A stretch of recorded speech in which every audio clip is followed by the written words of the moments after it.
Welcome to Historical Highlights, where we uncover the most intriguing events from the past.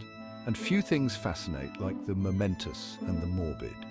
The places where history's tide turns on the point of a blade.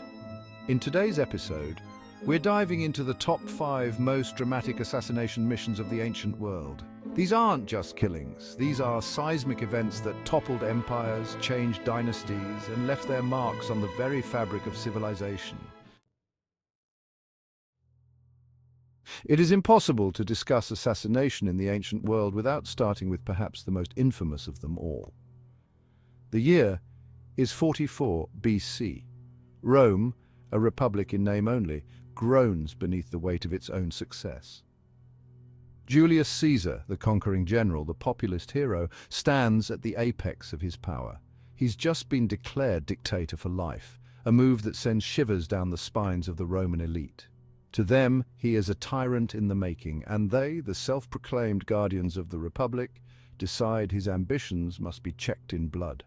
On the Ides of March, with the Roman Senate assembled, a group of senators, led by the likes of Cassius and Brutus, men Caesar considered friends and allies, surround the dictator. What follows is a chaotic scene of betrayal and violence. As Caesar enters the Senate chamber, he is surrounded. The conspirators strike, their daggers finding their mark again and again. Caesar, the man who had conquered Gaul and bestrode the ancient world like a colossus, falls to the ground, his blood staining the very floor of the Senate. In the aftermath, Rome is plunged into chaos. The conspirators, believing they were saving the Republic, had instead unleashed a storm. Civil war erupts, tearing the Republic asunder. The very foundations of Roman society are shaken, and from the ashes of this assassination rises a new order, the Roman Empire. But the assassination itself continues to fascinate. Was Caesar truly on the verge of becoming a king, destroying the republic he claimed to love? Or were the assassins merely power-hungry men cloaked in the guise of noble ideals? These are questions that have echoed down the centuries, debated and dissected by historians to this day. In the tumultuous world of ancient Greece, where city-states warred and alliances shifted like desert sands, Philip II of Macedon rose to become the dominant power of his age. A cunning strategist and a ruthless general, Philip forged a powerful kingdom in the north, eyeing the fractured Greek city-states to the south with ambition.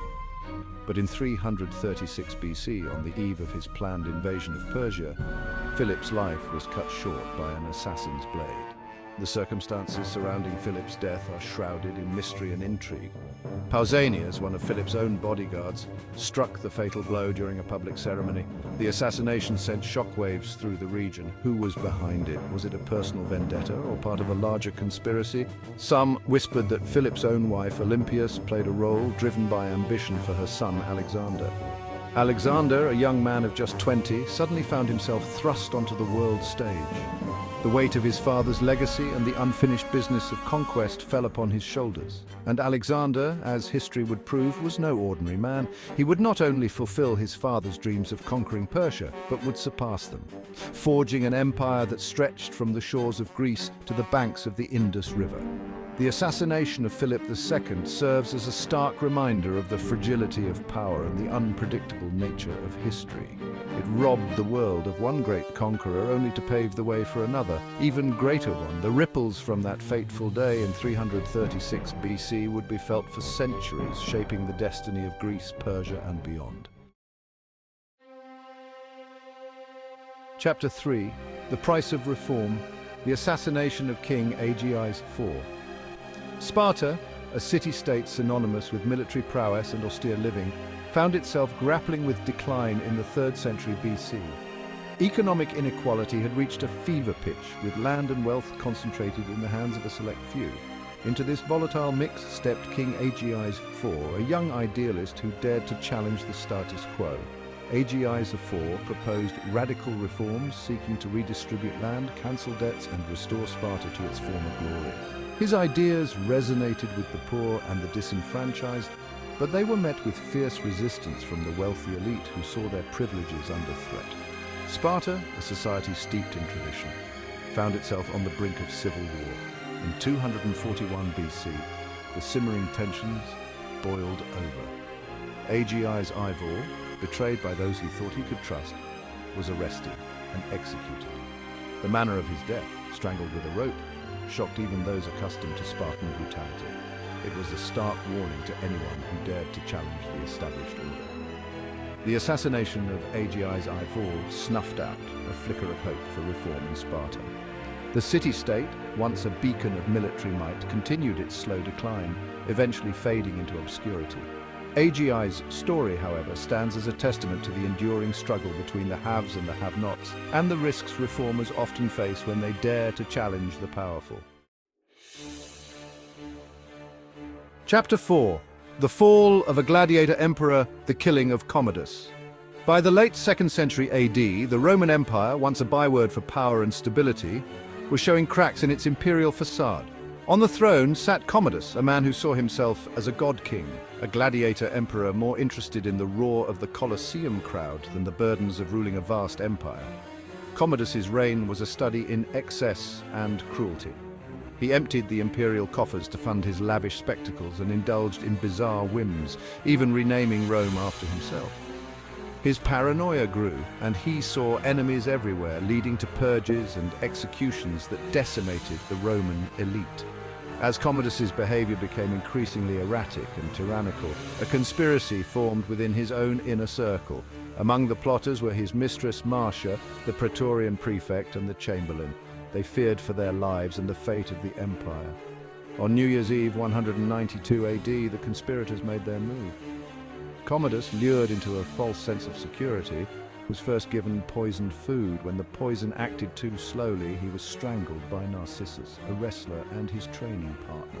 His death, brutal and ignominious, marked the end of the Antonine dynasty, a dynasty that had ushered in a period of peace and prosperity for Rome. Commodus's assassination ushered in a period of turmoil known as the Year of the Five Emperors.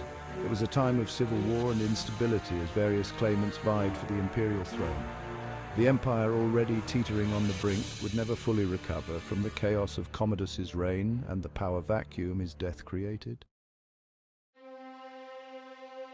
Chapter 5. A Pyrrhic Victory. The Assassination of King Pyrrhus. King Pyrrhus of Epirus, a name that echoes through history not for the lands he conquered, but for the cost of his victories.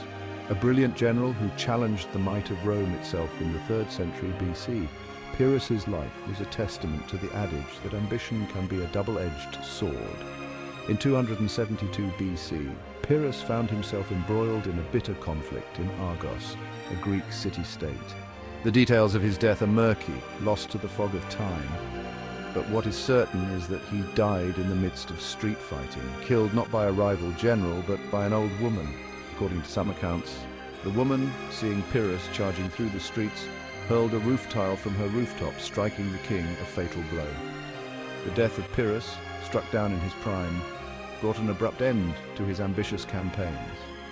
His kingdom, Epirus, while remembering its warrior king, would never again rise to the same heights of power. Pyrrhus's name, however, would forever be etched in the annals of history, not for the battles he won, but for the cost at which those victories were achieved. To this day, the phrase Pyrrhic victory serves as a reminder that some triumphs are so costly that they are indistinguishable from defeat. Pyrrhus's assassination, a seemingly insignificant event in the grand scheme of things, serves as a poignant reminder of the capricious nature of fate and the enduring legacy of even the most ambitious of rulers.